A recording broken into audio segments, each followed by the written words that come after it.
Welcome to the Total Soccer Show and our latest batch of listener questions. Today we're discussing the practicalities of an MLS calendar switch. We're asking what discovery rights actually are, and we're seeing if we could buy a USL franchise. My name's Ryan Bailey. Joining me today, my fellow franchisee, Taylor Rocco. Hello, Taylor. Hello, I'm excited to go on this journey with you, Ryan. I'm assuming you're the one providing the $10 million. We'll talk about that. Okay. Let's offline about that, as they say. Just knock on Declan Rice's door. just open the window. Yeah. Oi, Deck! That's better than what I thought it was going to be, which is Ryan rolling out blueprints a la Ocean's 11. Like, here's our plan to buy a USL team. It involves a bank vault. Oh, that would be nice. Let's get Clooney involved. Can I be the one who eats shrimp cocktail the whole time? I mean, you get to go to Vegas, so Ryan's in. Sounds good. Graham Ruthman, how are you? I'm very well. I'm speaking currently over the noise of construction work. There's a giant hole right outside my house that they've been digging all week, so I'm looking. I can't wait to see what goes in that hole. Like, I have no idea what's going on. Also, something's going in, not coming out. Well, what would be better? Going in would be better, I think, than coming out. Graham, how many years has that been the top running Scottish television program? What's in the hole?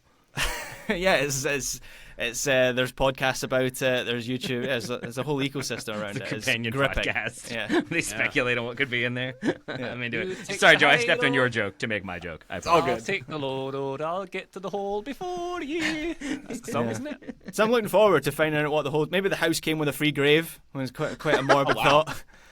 Yeah, the rest of your life. I mean, I'm tied in through this mortgage, so they might as well just throw a grave in. So, yeah. Amazing. Joe Lowry, how are you? Any holes in your vicinity?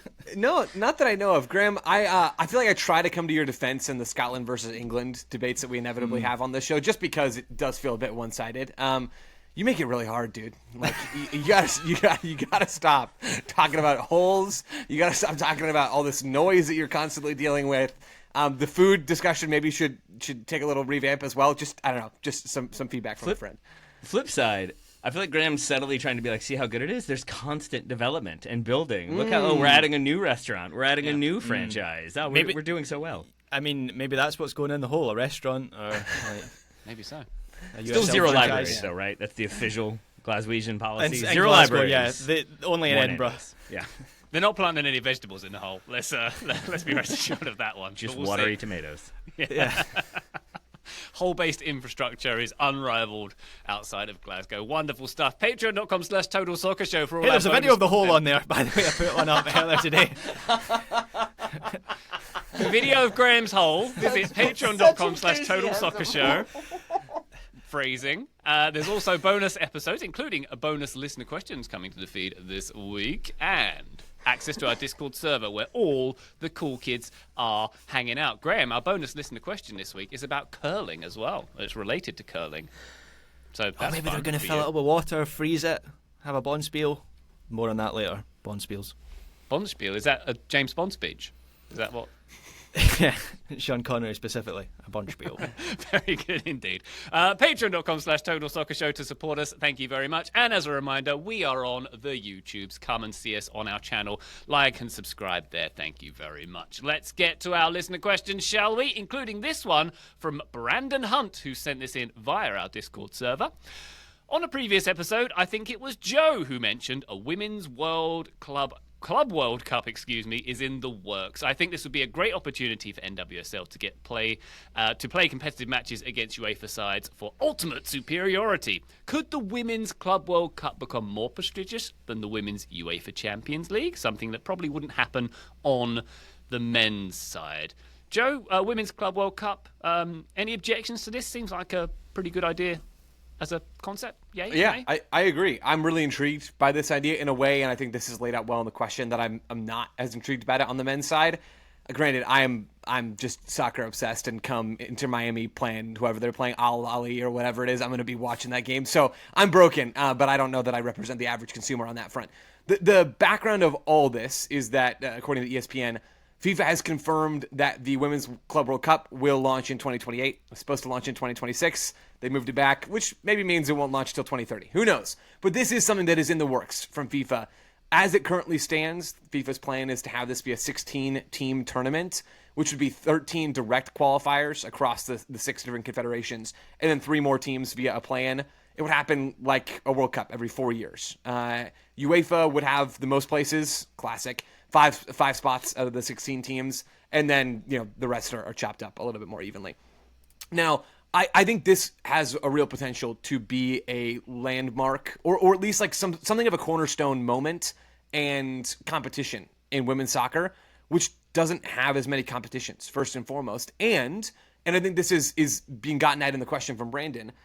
The difference here on the women's game is that North America is a legitimate powerhouse in the women's game in the way that it's not in the men's game. And so having a chance to see a really, really good NWSL team, to have the chance to see the Orlando Pride or the Kansas City Current or the Washington Spirit go up against Barcelona and Wolfsburg and Bayern Munich and the top teams in England and Chelsea. And there's a lot of juice there. Like that gets me excited in the way that Inter Miami Chelsea game doesn't get the average, I would imagine, American soccer fan quite as excited.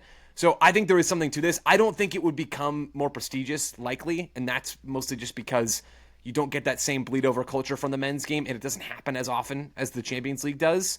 But I do think that it could make a real play for being a legitimate competition that people do actually care about and want to watch either in person or on TV, in the way that it probably won't be for the men's side.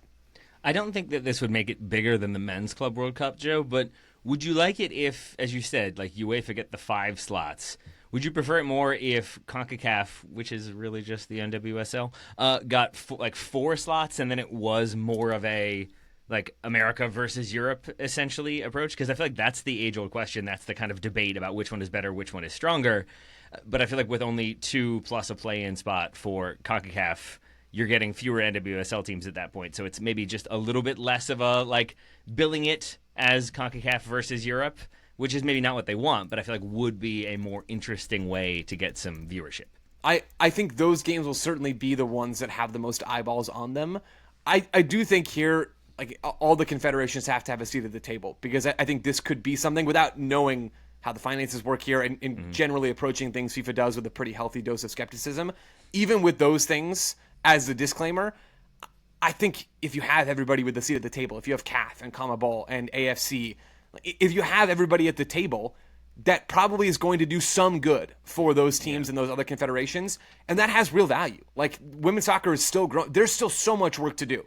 So many countries and teams that are not not served properly, or that are not in the public eye in the way that soccer in North America is, and especially in the United States, and soccer in Western Europe. So and those would be the games that I'm most excited about, and I don't think there's any issue with that. Those are the best teams. But at the same time, I do think there is some rising tide lifts all boats element to this, even if this will also further the brands of the absolute best of the best at the same time. Agreed. And I think that's where I am on this one. My enthusiasm for this one is way stronger than the Men's Club World Cup, to the point that I would want to cover every game, certainly watch every single game. And I think a lot of that has to do with the enthusiasm for women's soccer and the growth thereof that I have, because I think with the Men's Club World Cup, there is the feeling historically, but I think in the present, that it's basically, okay, let's see if the winner from South America can maybe challenge the winner from UEFA. We kind of know that's how it's going to go.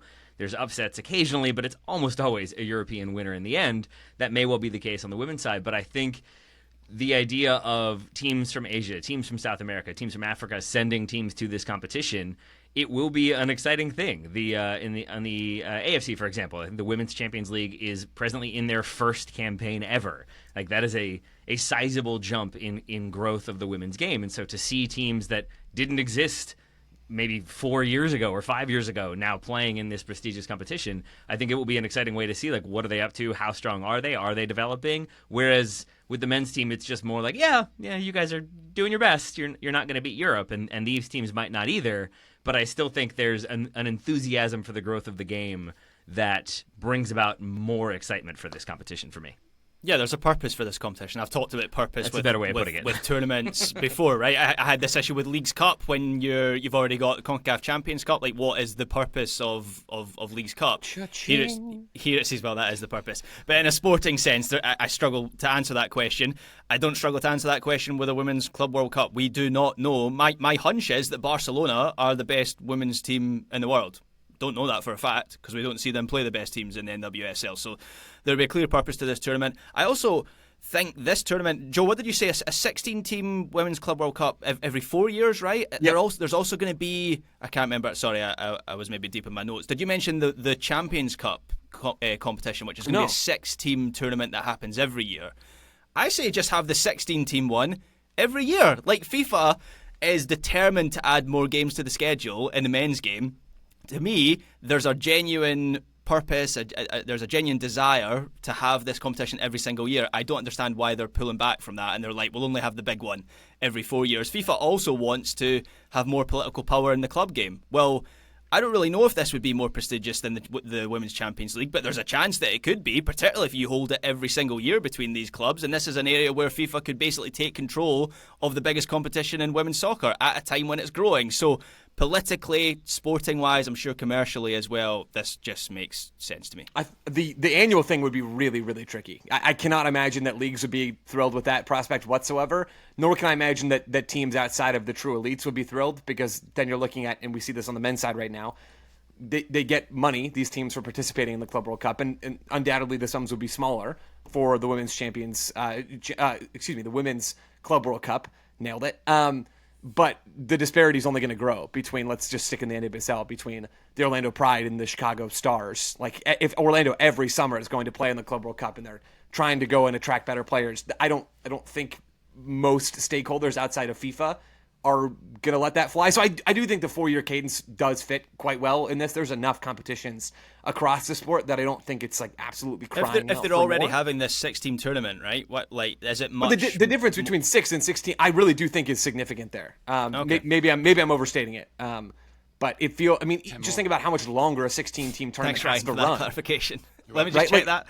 Yeah, it's 10. A 16. I mean, it's going to take 3 times as long to run that tournament, which means it impacts leagues in a much greater way. So it gets complicated. But I do think that this competition has a chance to be really, really watchable in the way that I'm not sure if the Men's Club World Cup does, although I'm still kind of holding out some judgment on that. And more than that, I think it like actually creates some narratives in the way that a very, very disparate European game where the best of the best are so clearly above everybody else, where the best teams in men's soccer come in Europe and Western Europe.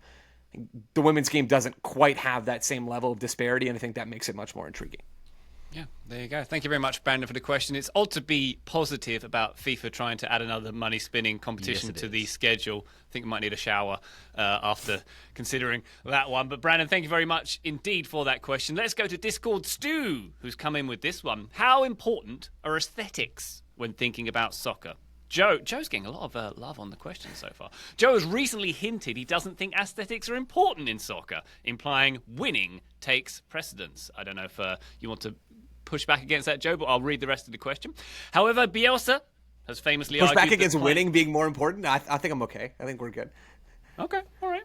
Well, Bielsa has famously argued that playing attractive soccer is fundamental for the relationship with fans. This year in the Championship, Burnley has suffocated teams with 1-0 wins and 0-0 draws to the boredom and complaint of their own fans. If the Dutch had beaten Germany in '74 playing plodding soccer, would anyone remember? As it stands, they're famous for losing and playing pleasing soccer. Will Columbus and Nancy really be as appealing to MLS aficionados if they were merely good but didn't play an attractive style? I'm going to come to you again, Joe. I think fundamentally, like, aesthetically pleasing soccer is important for me, certainly as a neutral. But I'm aware that as a Wimbledon fan, our team famously came to prominence with a hard-to-watch style. I hadn't even so considered that. Kind of, and an England national team fan. Yeah. So I can sit on both sides of the fence, I guess, on this debate. Joe, sorry to jump in. Can I just very quickly clarify what your like thesis statement was on this? Because I might have missed this, right?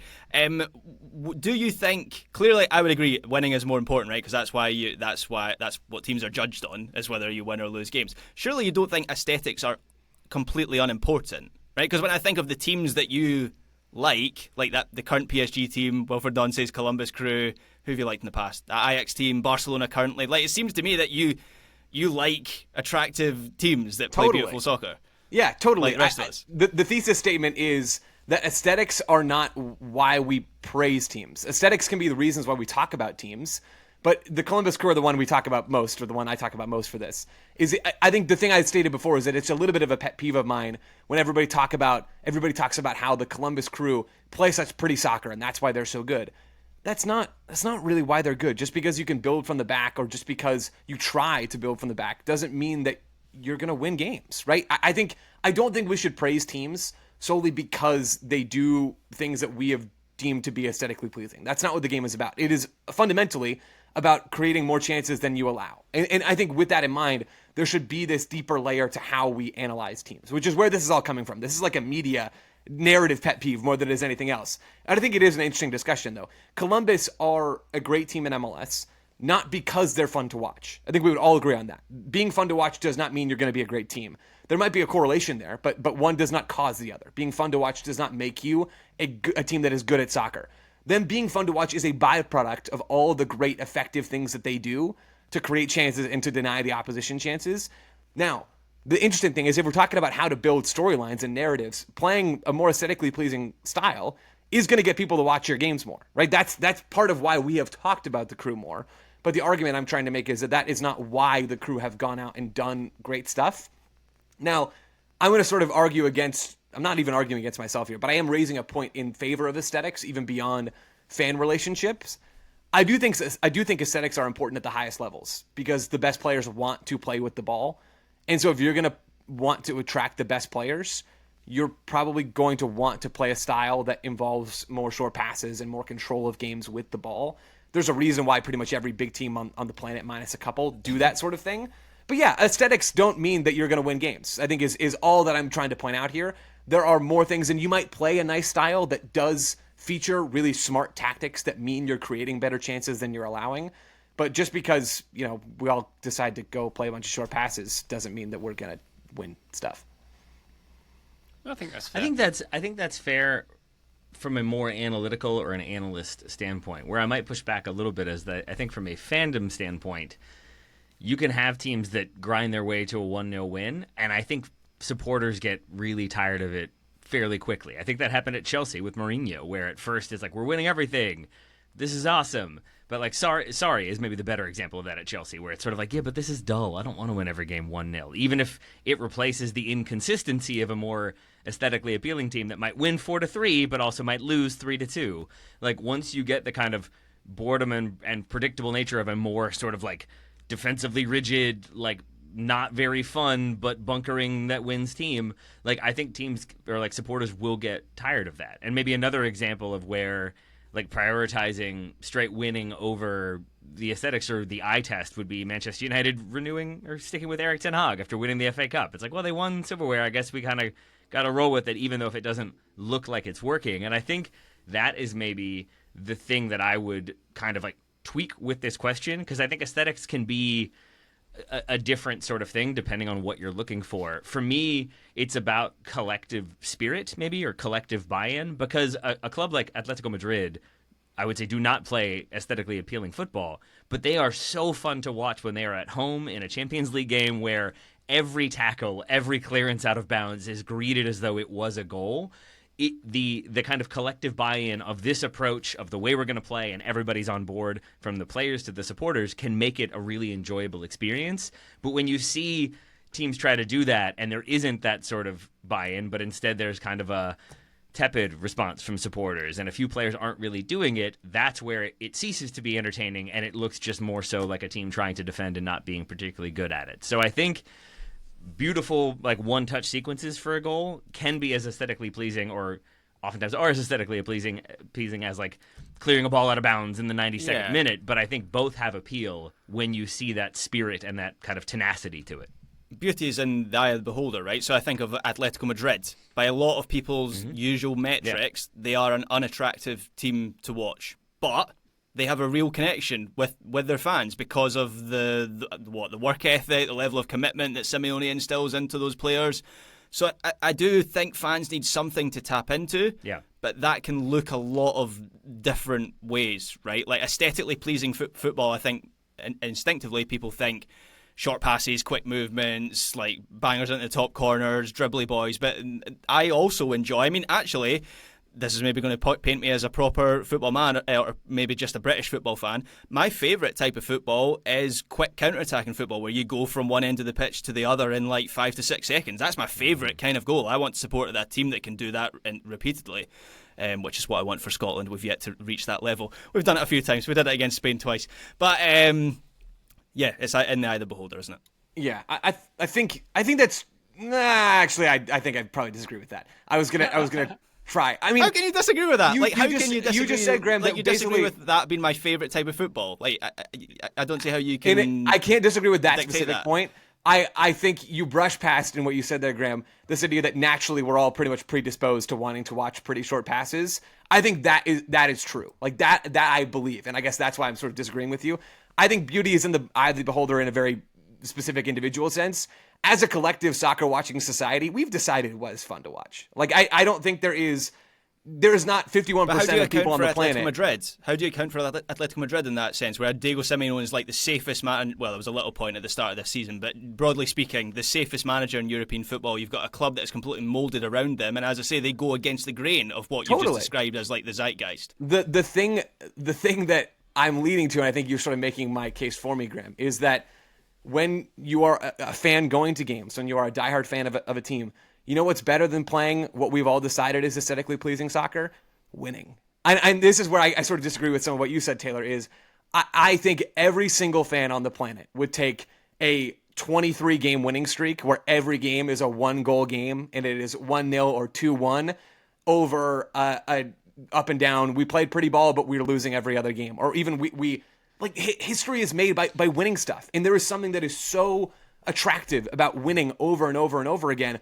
I think it is however you get to that point that will draw fans. Like, I'll tell you, if Phoenix Rising were on a 14-game winning streak right now, there would be more fans in the stadium than there are going to be on Saturday. That's just a fact. That is 100% a fact. Okay, I don't disagree with that. That said, if you get new supporters showing up to that game being like, wow, they're on a 23-game win streak, I can't wait to watch this team, and then they score a goal and then they sit back and defend and they're really boring and dull, I think people aren't going to keep coming back. I think they're going to be like, this wasn't fun. Who cares? Like, this is what everybody makes fun of about soccer. I don't think you're wrong, though, Joe. I think what it is for me is that it's a really frustrating, constantly shifting balance, because I've been in that position of having a team that ground their way to 1-0 wins, and you sort of at a certain point do start to be like, man, I would kind of give this up to have some more goals and have some France, more fun. England, in international soccer, it happens a lot where successful teams want something more. Right, but then you get it, and then that erratic nature of like, well, we won that game, but now we lost this one, and then we drew this one, and then we lost, but then we won 4. Like,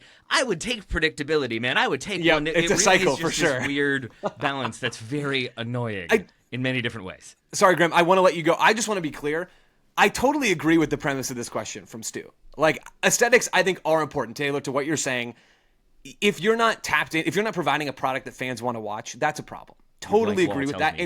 And playing a style, good. And playing a style that is more pleasing to the general public, which is a point I was trying to make earlier. I think we've all decided what that style is, despite some specific exceptions.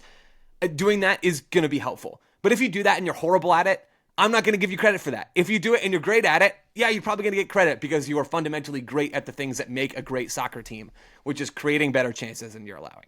Is it fair to say that, to get back to Stu's question, how important is aesthetics when thinking about soccer? It is very important because we watch this game to be entertained, fundamentally. That's why we're here. That's why we watch as neutrals games we don't have a dog in the fight for. But it has to be within the framework of success. It has to be a byproduct almost of success. And if I was to use the Premier League as an example, and Stu mentions Burnley in his question. So Southampton, playing aesthetically beautiful stuff under Russell Martin coming into the Premier League, doesn't work because it doesn't have the framework of success behind it. It's not aesthetically pleasing when they pass it into their own net. Exactly. Even though the intention is, there's an aesthetic intention in a way behind what Russell Martin was doing. Then Burnley, who are, as mentioned, they've probably got a better shot of doing a much better job in the Premier League next year because they've got that defensive stability. They're not aesthetic and flair driven like, say, a Southampton was when they came up. So within the framework of success, aesthetics are important, but it can't be the tail can't wag the dog, right? When Joe was talking to the Columbus Crew, that kind of I was trying to figure things out in real time. It kind of broke my mind a little bit, not in the way that I disagree with Joe, but like trying to figure out what is it that makes me turn on the Columbus Crew. And I've watched loads of the Columbus Crew over the last 2 years. They are the team that I've made a point of watching in MLS more than any other. Joe said something about they're not great because they are aesthetically pleasing. They're great because they're great at what they do, and I agree with that. I don't know if I turn them on to watch because they're great at what they do. That's certainly part of it. Maybe the reason I turn them on is because they're aesthetically pleasing to watch. Why do I find them aesthetically pleasing? That's a really difficult thing to kind of quantify. Like, it looks cool, it looks beautiful. Like, I can understand the rotations, it looks nice. But like, that's where there was a disconnect there between, like, I agree with what Joe's saying. They're not great because they're a pretty team, but I do watch them because they're a pretty team as a neutral. This is too, like, sky-brained, but like I think it also speaks to just the way you process information and the way you appreciate things or enjoy things. Because, like, Joe, I was going to ask you this, and it would sound like I was like asking it in jest or tongue in cheek, but like, you were baking bread the other day. If you took that bread out of the oven and it was like 1 minute overdone, it still looked great. My assumption with you is that you'd be like, that was 1 minute overdone. Next time it needs to be 1 minute, like, fewer in the bacon, then I'll be fine. Like, and I think that is sort of like how I understand your brain. When you watch these football teams, you're watching them from a, like, what are they doing? They're doing this really well. This is really efficient. This is really effective. That makes them really enjoyable. I think for Graham, taking a loaf of bread out of the oven, he'd be like, bread, lovely. Like, that's deep fried. That's kind of like, and I think I'm somewhere in the middle because I definitely berate my own cooking endeavors, but at the same time do enjoy them. So I think, like, it's an interesting thought experiment about how you process and what you're watching for, even, and how you watch. So I'm not surprised that we all have, like, slightly differing perspectives and beliefs, but ultimately that they're all kind of the same, just approached from different angles. There you go. Such is the tapestry of life. Discord Stu, thank you very much indeed for your question. We take a break. When we come back, we're talking about MLS's potential calendar shift, and we're getting into discovery rights. Join us then. Total Soccer Show, welcome back to our listener questions. Ryan Mills has been in touch and asks, how does Major League Soccer shift their season without taking 10 months off? Taylor, the calendar switch in the news this week. How is this executed? Obviously, the current season would overlap with a European-style season. How would they truncate it? Would they make them shorter? Would they run back-to-back? Do they take some time off? How they do it? So it's worth noting, I think there's reports they might even be voting on this today. So by the time people hear this, it might have already been decided and announced how they're approaching it. But this is MLS. It'll be in 4 months. Let's be real. That's fair. Thank you, Joe. My understanding is that they do have a plan, and they basically are going to use the World Cup, as they should, because it's a major event hosted in the country where the league is playing. The league shouldn't be playing while that thing is happening, but I think it also gives them an easy way to sort of be like, this is a focal point competition. We are going to change our schedule to accommodate it, but then we will kind of keep that schedule permanent. My understanding of how they will do that is that they will finish this season as it is, November, December, whenever it ends. Then they will take a winter break, maybe shorter than usual would be my guess. They will have some sort of, like, either abbreviated season or more likely some sort of, like, knockout competition tournament in late February, early March that will run until like April or May, at which point they will then stop, as do the European leagues. Then we'll have the World Cup, and then they will basically pick up the European calendar from there. So instead of having the 10 months off, they'll have the kind of window for the World Cup that every team that observes that window would have. And so then to catch up, they're just filling those few months in the spring. And I think either an abbreviated season or a tournament is the way they will approach that. So it's Apertura without Clausura. Yeah, basically, it's one half Apertura, and then we change it entirely. MLS is back again. Is that what we're calling it?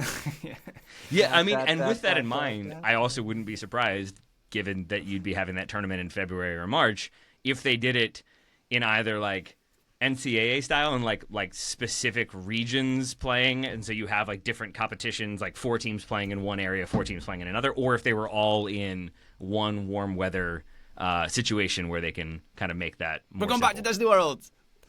You never know. No. Let's get that Adidas crest at midfield. Come on now. Shout out Peter Vermees. I do think Taylor's spot on here.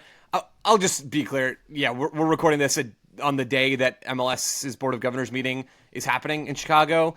There is a potential that everything will be out of date by the time we talk about this, because either something will be agreed to and publicized, despite my sort of tongue-in-cheek comment a moment ago, or that this isn't happening at all, which I think is still very, very likely. Again, I could sound like a fool. Maybe we'll edit this out later. Taylor's exactly right, though. If MLS is going to do this, they're not just going to stop for 10 months because that's bad for business. They're going to do some sort of truncated season. It'll be half a season, exactly like Taylor described, more or less. I mean, we don't know what the competition format is going to be, but MLS will play games. Not playing games, bad for players, bad for business, bad for everybody. There are a lot of logistical hurdles to accomplishing this goal beyond the is this a good idea hurdle, which I got to be honest, I don't know exactly where I fall. As a desert rat, I'm preconditioned to think that playing through the summer is bad, but also playing through the winter sucks in a lot of places. So there's some real challenges here, no doubt about that. The logistical hurdles, though, elsewhere besides just the actual how do we transition our season to make it into a new season with literally when you're playing games in this truncated season, there are other logistical hurdles like contracts in MLS expire, almost all of them, at the end of each calendar year, right? Because that's when the MLS season ends. It ends in December. And so contracts expire on December 31, not on June 31, which is the case for major leagues that play in that fall to spring schedule. Those would need to be shifted, which means there's a ton of work to do in the CBA here as well. There would also need to be adjustments to commercial agreements and to stadium agreements, most likely. So even beyond the weather stuff, there is a lot of legwork to be done here, to the point where I wouldn't be surprised if this doesn't get done for 26 coming out of the World Cup. It maybe gets done for 27 or maybe later than that if it gets done at all. So there's a lot of stuff to be ironed out here, and that's why MLS kind of needs to decide what its plan is, at least if they're going to tackle this sort of thing in the next few years. Yeah, it would be very interesting to see how that vote goes. Even speaking from a Charlotte FC perspective, like they've shown from the front office an interest in changing the calendar due to getting a better deal in the transfer market. Yep. But I imagine from a commercial perspective, it's better to have a team running through the summer when you have an NFL team running through the winter as well. So there might be some. I don't know how many teams will favor it. It's going to be very case by case. I imagine. Yeah, this timing of the schedule in the American sports landscape is super interesting because right now MLS starts at a pretty favorable time. Like the season kicks off at a pretty favorable time where the NFL has just wound down and you're just sort of starting up. College football is not playing. That's a useful opening window for MLS. The challenge for MLS right now is that their playoffs come in the worst time of year, right? They're at least in terms of the weather, right? Thinking about I've shivered at many an MLS Cup, and I know I'm not alone in that fact. The playoff window for MLS is not ideal, and they don't love going up against the NFL and college football in the playoffs. So I think part of the argument from people that are in favor of this is if we can shift our playoffs to being in the spring, we're no longer going up against the NFL and college football. Those sports are out of season. What you are going up against is the NBA playoffs and the NHL playoffs. So you still have competition, and then you're also playing through even more of the winter. Yeah, there are hurdles here. The transfer market and the competitive element of maybe attracting better players to the league is, I think, the strongest argument in favor of doing this. The playoff timing, I do think, would be better as well. So that gets you a little juice. But the winter stuff's going to be hard. It's not just fans showing up to games in the winter weather, which is going to be difficult even with the winter break. It's also investing in heated playing surfaces. And there's a lot. There's a lot. Maybe some domes, maybe floating stadiums. Who knows, right? There's just a lot that goes into this. And again, maybe we'll scrub this. I'm still pretty skeptical that this is going to happen.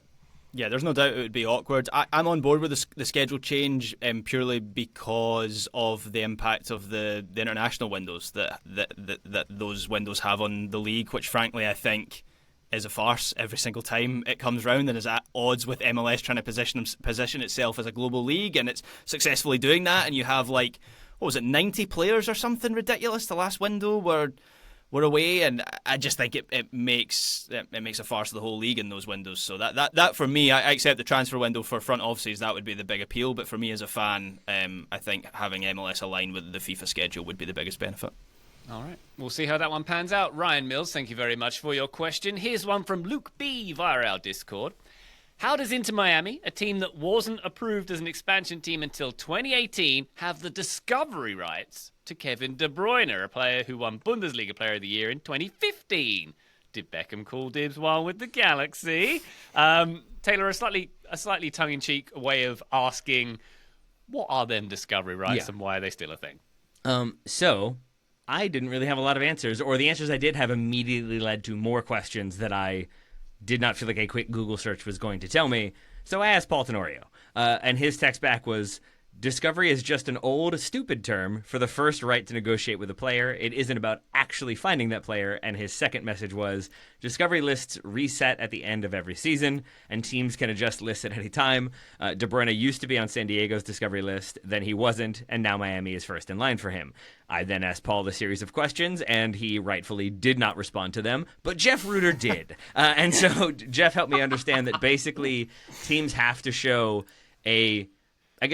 distilling it down, a realistic interest and ability to sign the player. You can't just sort of call dibs on a person and then hope that maybe they'll come your way. You have to sort of show that you have a need or a desire for that player, or that you are trying to clear space for them or whatever it might be. But then in order to kind of keep that list, you have to kind of fine-tune it as you go. And that, I think, is what happened with San Diego, is either De Bruyne said he didn't want to be there, or they felt like they needed other players or might need other players, or they were interested in other ones, so he was removed from their Discovery list, at which point Inter Miami would have claimed him. Sounds very arbitrary, Taylor, frankly, the whole arrangement. But delightfully so, arbitrary, but organized randomness at the same time, because there's a whole process, and I assume there are capes and gavels and written faxes that go through from one person to another. Everybody carries their own fax machines into the Discovery rights meeting. Because I was curious about that. Is there an order? Were Inter Miami on top? Were they the first ones to submit that Discovery rights claim as soon as San Diego's lapsed? Is it made public? Is there a burning of smoke so that we know who has been left off lists? These I did not get answers for. Again, justifiably so.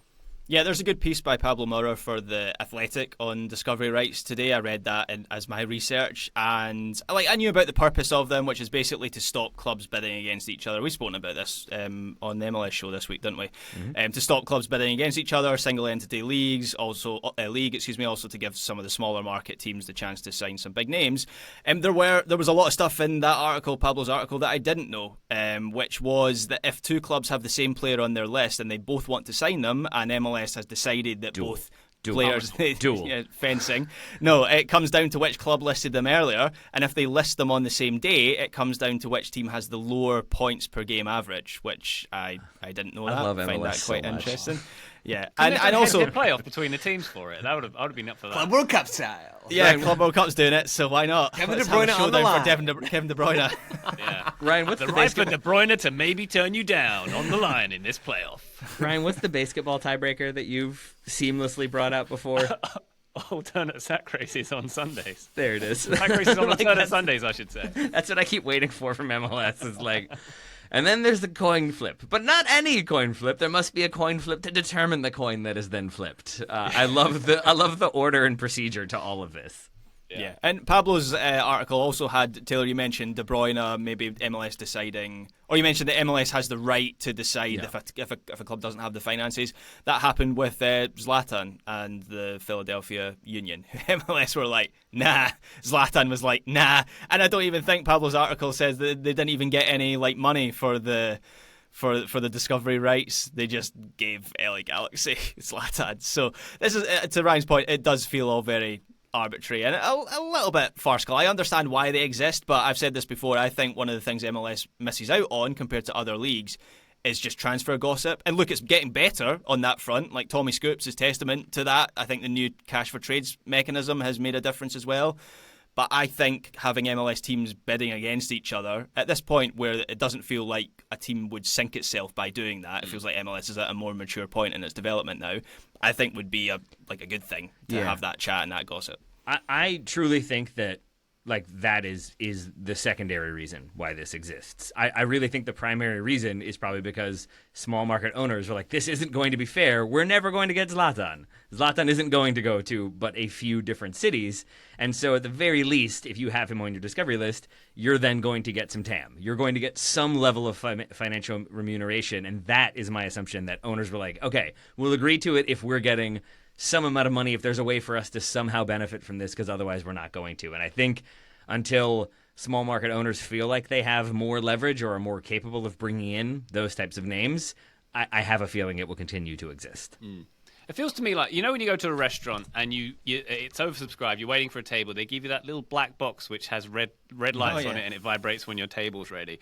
A lot of MLS teams have these vibrating little black boxes, but they only go off for certain teams? Like, Oh, my Antoine Griezmann is ready. yeah, your Antoine Griezmann's ready. Oh, sorry, that's not Philadelphia. That wasn't your buzzer. It was someone else's. Sorry. Ryan, you've now given me a genius idea. That needs to be like an app sort of thing where I show up at the restaurant, I get your little buzzer, and then I wait, and then once it buzzes, you give me $10 and I give you the table. That's the discovery rights right there, right? You're giving me $10 in TAM, and now you get your buzzer, you get to go in and go to your table. The old Charlotte FC classic. Yeah, There you exactly, go, yeah. exactly. All the black boxes are up for sale. Wonderful stuff indeed. Your Zaha has been in the window for a long time. Someone needs to get that thing delivered. And he is. And he has. Very good. Luke B, thank you very much for your question. Yeah, I'd say so. Luke B, thank you for your question. We'll take one more quick break. When we come back, we are buying a USL team, maybe. And we're talking about some of the most interesting ways that players or managers have been compensated. Do join us then.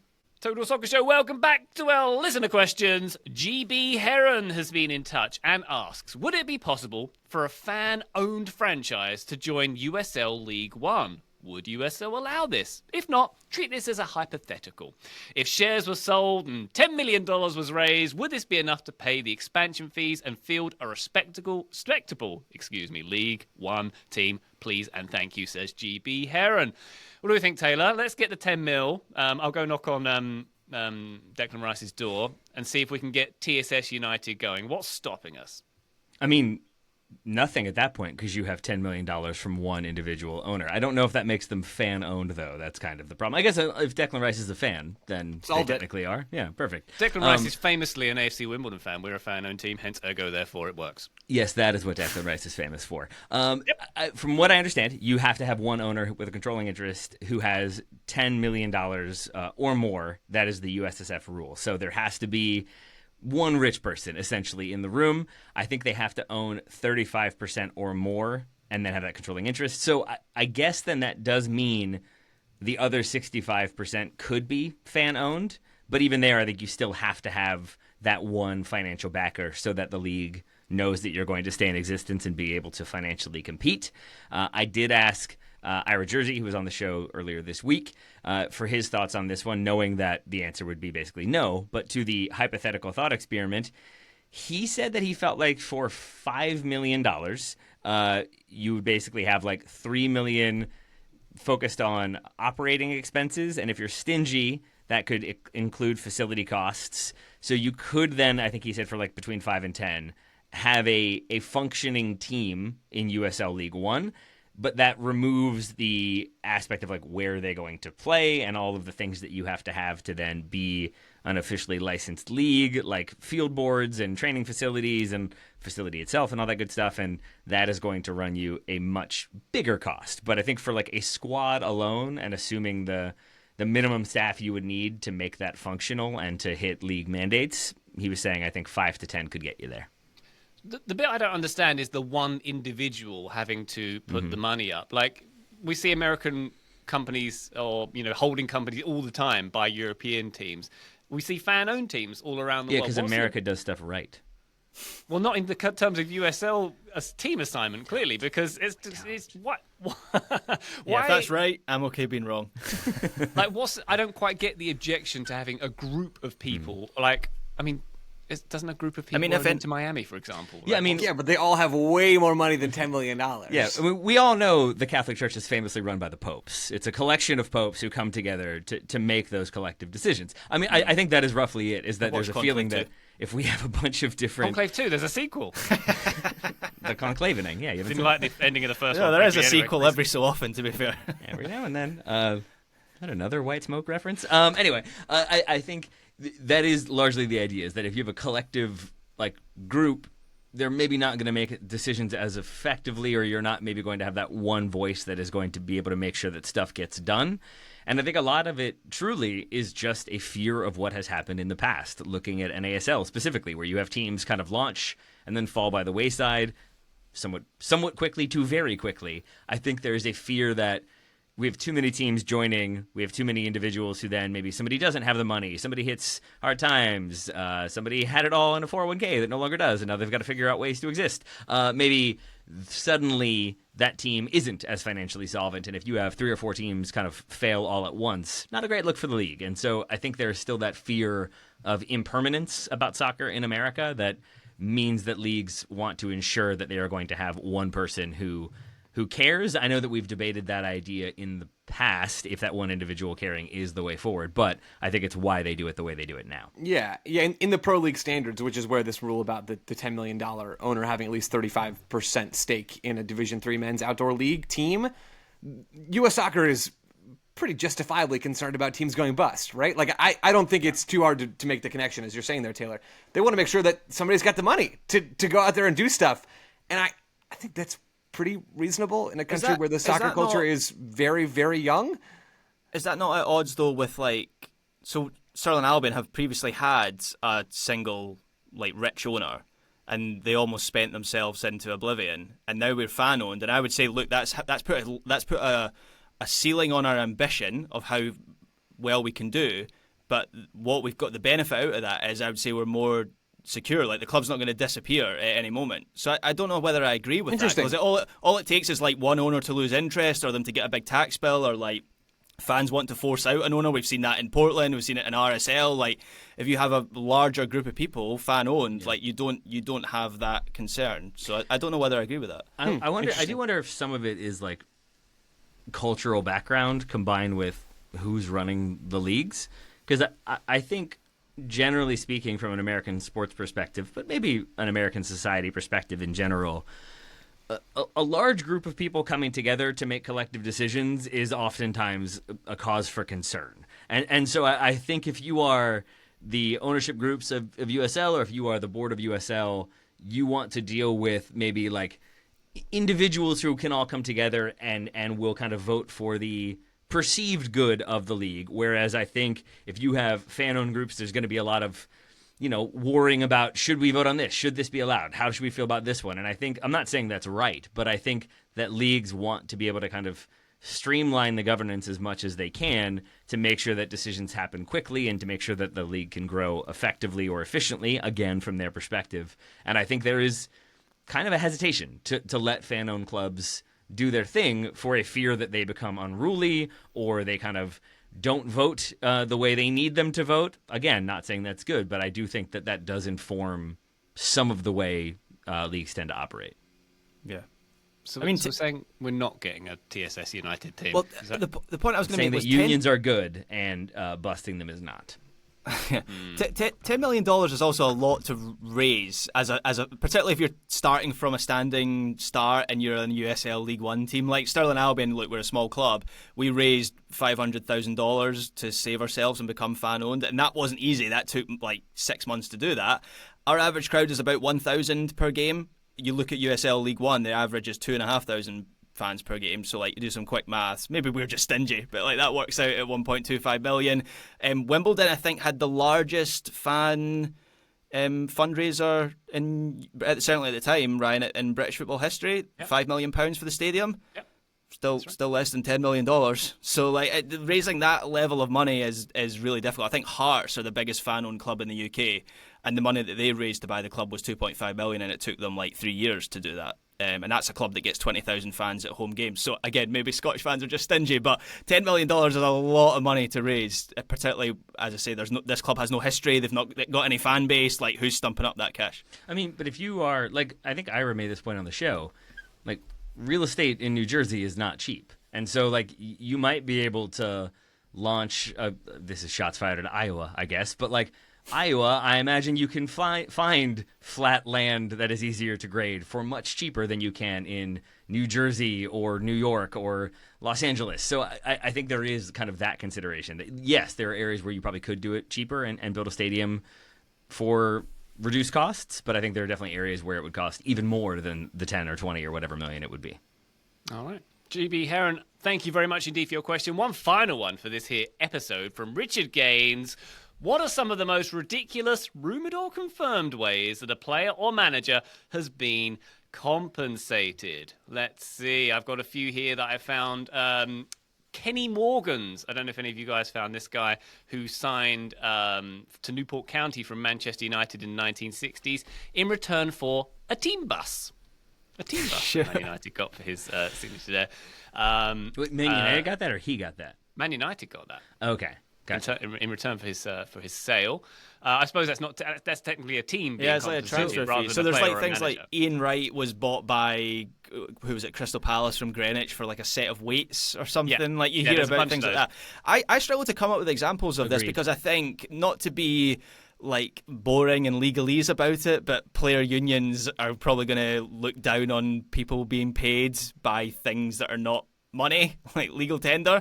And so, like, I think there are perks. I think you hear of owners who, for example, Roman Abramovich used to let Frank Lampard and Didier Drogba and John Terry use his yacht, or it's really common for clubs to allow players to use the owner's private jet to go on holiday or something like that. But in terms of, like, their contract being paid in something that isn't just cold hard cash, I think it's rare, or, like, never happens, actually. Yeah, I think Graham is dead on. I think you'll have like transfer fees that are paid in different ways. Like I think there was like a washing machine and spare sets of balls at various points in history. You'll get those kind of special clauses about luxury vehicles. Like Kylian Mbappe, I think, had minimum guarantee of private jet usage when he was renegotiating with PSG. You'll get properties and corresponding services. I think Gervinho, when he moved to China, had a ridiculous number of them. Those are all kind of like special clauses, though.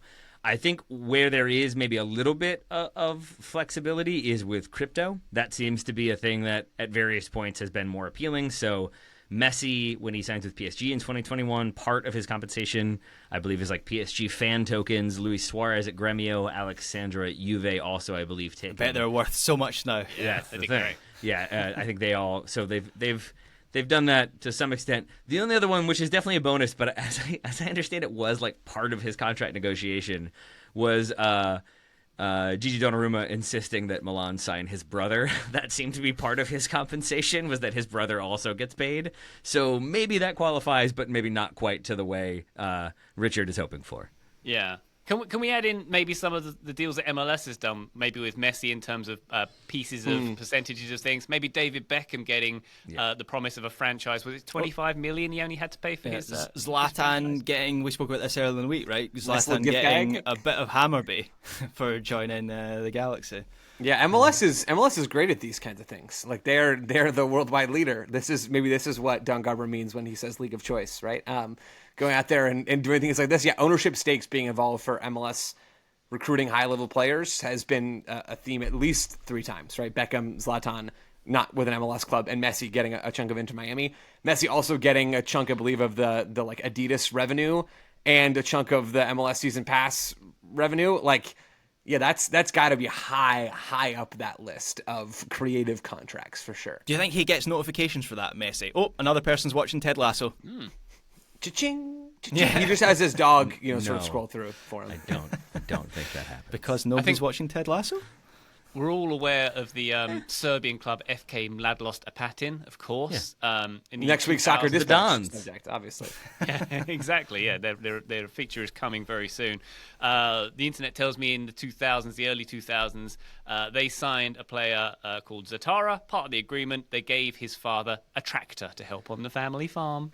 Yeah, that was one that you'll see reported with, I believe, Moise Ken, that when he signed, I think for Juve maybe, that his father insisted on like a fleet of tractors, and that is oftentimes spun as like that was part of the deal, is that they bought him a fleet of tractors.